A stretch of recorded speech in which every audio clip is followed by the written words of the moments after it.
So today we're going to talk to Nadia a bit about extended GP roles. So you guys might not have heard of that. So we'll talk a bit about that today.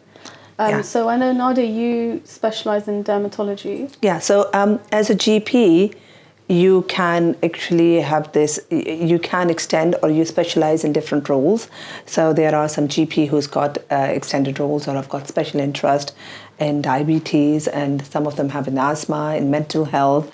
Similarly, and then you can have it either in women health, and again, in terms of some have in sports medicine.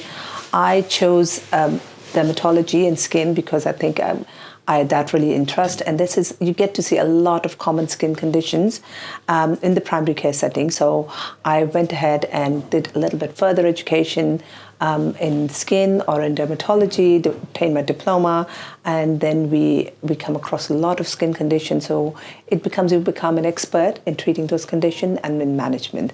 So again, in the GP world, or being a GP also gives you this opportunity to to take a different path while you're doing your main role as a GP, but you can also have a special or a specialization in these extended, different departments. Yeah. So that's really interesting. I think a lot of people are not aware of that.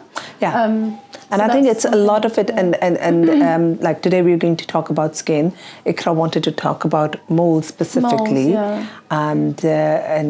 and well, I guess you can ask me why you chose that topic. I think moles is quite kind of like a scary kind of topic.